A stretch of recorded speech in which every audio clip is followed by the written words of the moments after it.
Hi guys! எல்லாருக்குமே happy new year வாழ்த்துக்கள். S, so நான் தான் உங்கள் ரோஸ் பேசுகிறேன். இன்றைக்கி வந்து சிம்பிள் வேலை எப்படி நம்ம கேன்கன் சாரீ ஸ்டைல் வந்து வேர் பண்ணலாம், அதுவும் 2 சாரீ வச்சு நான் இன்றைக்கி உங்களுக்கு சொல்லித்தர போகிறேன். ரொம்ப ரொம்ப ரொம்ப சிம்பிள் மெத்தட் அண்ட் நீங்களும் வேர் பண்ணலாம், இல்லைனா யாருக்காகவும் நீங்கள் வேர் பண்ணி விடலாம். ஸோ அதுதான் நம்ம இந்த வீடியோவில் பார்க்க போகிறோம். So let's go into the video. So first பார்த்தீங்கன்னா நான் வந்து ஒரு நார்மல் ஒரு பாலிஸ்டர் டைப்பில் இருக்கக்கூடிய ஒரு சாரீ எடுத்துக்கிறேன். ஆக்சுவலாக என்ன சொல்ல போனோன்னா, எவ்வளோக்கு எவ்வளோ காட்டன் சாரீ கொஞ்சம் வந்து ரொம்ப சில்கி சாரியாக இருக்குது அப்படின்னா நல்லா அழகாக நிற்கும், இன்னும் கொஞ்சம் பவ்வியாக காட்டும். ஸோ நான் வந்து என்கிட்ட இருக்கிற சாரியில் தான் நான் உங்களுக்கு ஜஸ்ட் ஒரு டுட்டோரியலாக உங்களுக்கு காமிக்கிறதுக்காக தான் நான் வந்து இன்றைக்கி இதை வந்து ஸ்டார்ட் பண்ணுறேன். ஸோ ஃபஸ்ட்டு என்ன பண்ணுறேன் அப்படின்னு பார்த்தீங்கன்னா, ரைட் சைடு ஏரியாவிலேருந்து ஸோ நான் காமிக்கிற மாதிரி நீங்கள் வந்து ஒரு ப்ளீட் எடுத்து நம்ம என்ன பண்ணணும், டக்கின் பண்ணணும். ஸோ ப்ளீட்டோட அளவு பார்த்தீங்கன்னா, இப்போ நான் காமிக்கிறேன்ல, கிட்டத்தட்ட ஒரு 4 விரல் அளவுக்கு நீங்கள் வந்து என்ன பண்ணிக்கலாம், ஒரு 4 விரல் அளவு கேப்பில் எப்படி வருதோ அந்த மாதிரி நீங்கள் என்ன பண்ணிக்கலாம், அளவு எடுத்து டக்கின் பண்ணிக்கலாம். எதுக்குன்னா, பொதுவாக சாரியோட லென்த் அவ்வளோ இருக்கிறதுனால இப்போ நீங்கள் பார்த்துட்ருக்கீங்களா, இவங்களோட பாடி ஷேப் வந்து ரொம்ப ஸ்லிம். ஸோ அதனால் இந்த ஷேப் எடுத்துருக்கிறேன். இல்லை எனக்கு வந்து நிறைய ரொம்ப பஃபியாக வேணும் அப்படி நீங்கள் லெஹெங்கா மாதிரி ரொம்ப பஃபியாக வேணும் அப்படின்னு நீங்கள் விரும்புனீங்கன்னா, ஸோ நீங்கள் இன்னும் கொஞ்சம் சின்ன ப்ளீட்டாக எடுக்கலாம். இல்லை இது வந்து நார்மல் சைஸில் எடுக்கிறது, ஏன்னா நம்ம வந்து எப்படி கேன்கல்ல மேலேயும் சாரி உடுக்கிறதுனால ரொம்பவே டிஃப்ரென்ஸ் தெரிய போகிறதில்ல, அதனால தான் நான் இந்த மாதிரி எடுத்துக்கிறேன். ஸோ பார்த்தீங்கன்னா தெரியும் எந்த அளவுக்கு அழகாக கரெக்டான லென்த்தில் நான் எடுத்துருக்கிறேன்.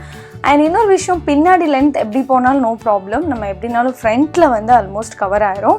ஸோ இந்த மாதிரி வர மாதிரி நீங்கள் பார்த்துக்கோங்க.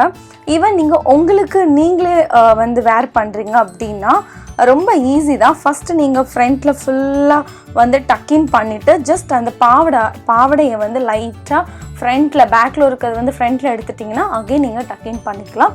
அது செல்ஃபாக பண்ணுறவங்களுக்கு. ஸோ இது அடுத்தவங்களுக்கு நீங்கள் உடுக்குறீங்க அப்படின்னா இந்த மாதிரி பண்ணிக்கோங்க. ஸோ ரிமைனிங் இருக்கிற சாரி போர்ஷன் எல்லாத்தையும் இந்த மாதிரி டக்கின் பண்ணிக்கிறேன். முடிஞ்ச அளவுக்கு நீங்கள் பிளெயினான சாரி எடுத்துக்கிட்டால் இன்னும் ரொம்ப அழகாக இருக்கும். ஸோ ஃபங்க்ஷனாக இருக்குது அப்படின்னா நீங்கள் இந்த மாதிரி சாரி வந்து வேர் பண்ணலாம். ஈவன் எல்லா கல்யாணத்துலையுமே இந்த மாதிரி கூட வேர் பண்ணிக்கிறாங்க. ஸோ இது ஒரு டிஃப்ரெண்ட் ஸ்டைல் தான். கண்டிப்பாக இது வந்து கல்யாணத்தன்னைக்கு தான் உடுக்கணும் அப்படின்னு கிடையாது, ஃபங்க்ஷனுக்கு நீங்களும் உடுத்துக்கலாம். ரொம்ப ஈஸி மெத்தட். அண்ட் அதுக்கப்புறம் ஆல்மோஸ்ட் நம்ம வந்து சூப்பராக அது வந்து அலைன் பண்ணி எடுத்துக்கிட்டாச்சு. ஸோ அதுக்கப்புறம் நான் என்ன பண்ணுறேன், ஆல்ரெடி ஒரு ஃபுல் ஜரிகை வச்ச சாரீ எடுத்துக்கிறேன். அதுக்கு டைரக்ட் கான்ட்ராஸ்ட் கலர் தான். ஸோ அந்த சாரீ எடுத்துகிட்டு நான் ஆல்ரெடி அயன் பண்ணியிருக்கேன். ஸோ அயன் பண்ணதை வந்து பார்த்திங்கன்னா, நம்ம பின்னாடி நார்மலாக பல்லு விடுவோம்ல, ஸோ அந்த மாதிரி நீங்கள் என்ன பண்ணிக்கோங்க, பல்லு வந்து பின்னாடி உங்களுக்கு லென்த்து வந்து பார்த்துக்கிட்டு விட்டுட்டு, ஸோ ஃப்ரண்ட்டில் வந்து இந்த மாதிரி நான் பின் பண்ணிக்கிறேன். என்னென்னா ஃப்ரண்ட்டில் கொஞ்சம் வந்து நம்மளுக்கு அந்த ப்ளீட்டோட டிஸ்டன்ஸ் தெரியணும், அதனால சின்ன கேப் வச்சு நான் என்ன பண்ணிக்கிறேன், பின் பண்ணிக்கிறேன். பின் பண்ணதுக்கப்புறம் நான் இந்த மாதிரி ஸ்ட்ரைட்னிங் மெஷின் வச்சு லைட்டாக வந்து அதை அயன் பண்ணிக்கிறேன். ரொம்ப நான் வந்து தேய்க்கலை, ஏன்னா அது பட்டு சாரினால நான் அதிகமாக ப்ரெஷர் கொடுக்கல, லைட்டாக தான் பண்ணிக்கிறேன். ஸோ அது ஓரளவுக்கு நீட் ஃபினிஷிங் வந்துடும். ஸோ அதுக்கப்புறம் என்ன பண்ணிக்கலாம் அப்படின்னு பார்த்தீங்கன்னா, இப்போ நான் பார்த்துக்கோங்க, சாரி வந்து அந்த முடிகிற இடத்துலேருந்து கொஞ்சமாக விட்டுட்டு மீதி வந்து ஃபுல்லாக என்ன பண்ணிக்க போகிறேன், ப்ளீட் எடுக்கிறேன். ஸோ நார்மலாக நம்ம ப்ளீட் எடுக்கிறோம்ல, அதே மாதிரி தான் ப்ளீட் எடுத்துக்கோங்க. ஸோ கிட்டத்தட்ட ப்ளீட் பார்த்தீங்கன்னா நம்ம சாரி வந்து ஒரு உங்கள் 2 கை முழம் அளவுக்கு நீங்கள் என்ன பண்ணிக்கணும், விட்டுட்டு, அதாவது நான் காமிக்கிறேன்ல அந்த போர்ஷன் மட்டும் விட்டுட்டு மீதி மட்டும் நீங்கள் என்ன பண்ணிக்கோங்க, ப்ளீட் எடுத்துக்கோங்க. இது வந்து ஒவ்வொருத்தரோட பாடி ஷேப் சைஸ் பொறுத்து ப்ளீட்டு கொஞ்சம் கம்மியாகவும் அதிகமாகவும் வரும். ஸோ அதை எடுத்ததுக்கப்புறம் நான் இந்த மாதிரி ஒன்றுக்கு மேலே ஒன்று வச்சு அந்த ப்ளீட்டை வந்து அலைன் பண்ணிக்கிறேன். அப்போ தான் கொஞ்சம் பார்க்குறதுக்கு அழகாக தெரியும். அண்ட் இந்த சாரீ வந்து ரொம்ப ஹெவி சாரீ. நீங்கள் வந்து கொஞ்சம் இன்னும் சில்கியான சாரீ எடுத்துட்டிங்கன்னா இன்னும் பஃபியாக வரும். ஸோ இன்னும் கொஞ்சம் பவுன்ஸ் லுக் மாதிரி தெரியும்.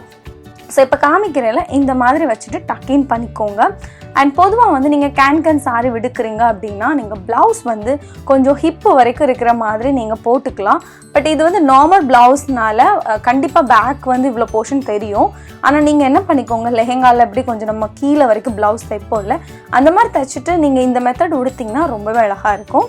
அண்ட் அதுக்கப்புறம் இப்போ நம்ம மீதி விட்டுருந்தோம்ல அந்த சாரியோட முந்தானி போர்ஷன் எப்படி வரும் அதே போர்ஷனை மட்டும் அகெயின் நம்ம என்ன பண்ணிக்கலாம், ப்ளீட் எடுத்துக்கலாம். ஸோ ப்ளீட் எடுத்திங்கன்னா இந்த மாதிரி தான் வரும். நீங்கள் பொறுமையாக பார்த்தீங்கன்னா உங்களுக்கு ஈஸியாக புரியும். ஸோ இதை வந்து நம்ம என்ன பண்ணிக்கலாம், சென்டர் அதாவது நம்ம தாவணி எந்த இடத்துல சொருவோம் அந்த மாதிரி கொஞ்சமாக எடுத்து ரெண்டுக்கும் ஈக்குவலாக வர மாதிரி நான் என்ன பண்ணிக்கிறேன், அலைன் பண்ணிவிட்டு அதை டக்கிங் பண்ணிக்கிறேன். ஸோ அவ்வளோதான். அண்ட் இன்னொரு விஷயம் என்னென்னு பார்த்தீங்கன்னா, நீங்கள் ப்ளவுஸ் வந்து கொஞ்சம் இறக்கி அதாவது ஹிப்பு வரைக்கும் நீங்கள் ப்ளவுஸ் வேர் பண்ணிங்க அப்படின்னா கண்டிப்பாக உங்களுக்கு ஹிப்பு தெரியாது. இது நார்மல் சாரி ப்ளவுஸ்னால ஸோ இந்த மாதிரி பின்னாடி போர்ஷன் தெரிய தான் செய்யும். ஸோ அதை நீங்கள் இக்னோர் பண்ணுங்கள். உங்களுக்கு ஏற்ற மாதிரி நீங்கள் ப்ளவுஸை வந்து ஸ்டிச் பண்ணிக்கலாம்.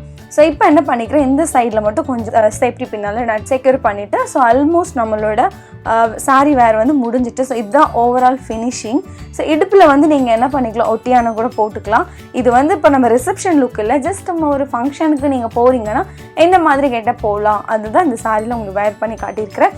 ஸோ ஆக்சுவலாக இந்த லுக்குக்கு ரெண்டு சைடும் இந்த மாதிரி ஒரு ஃபிஷ் ஸ்டைல் மாதிரி வர மாதிரி இருந்தால் ரொம்ப அழகாக இருக்கும். ஸோ அந்த மாதிரி தான் இதை நான் வேர் பண்ணி காமிச்சிருக்கேன். ஹோப் உங்களுக்கு இந்த வீடியோ வந்து பிடிச்சிருக்கும்னு நினைக்கிறேன். அண்ட் ரொம்பவே ஹெல்ப்ஃபுல்லாக இருக்கும் நான் நம்புகிறேன். அண்ட் கண்டிப்பாக நீங்களும் ட்ரை பண்ணிட்டு உங்களோட ஃபீட்பேக்கை வந்து கீழே கமெண்ட் செக்ஷனில் ஷேர் பண்ண மறந்துடாதீங்க. அண்ட் இது மாதிரி நெக்ஸ்ட் உங்களுக்கு சூப்பர் இன்ட்ரெஸ்டிங் வீடியோ நான் வந்து உங்களை மீட் பண்ணுறேன். Until then bye bye, Tata, take care and love you all.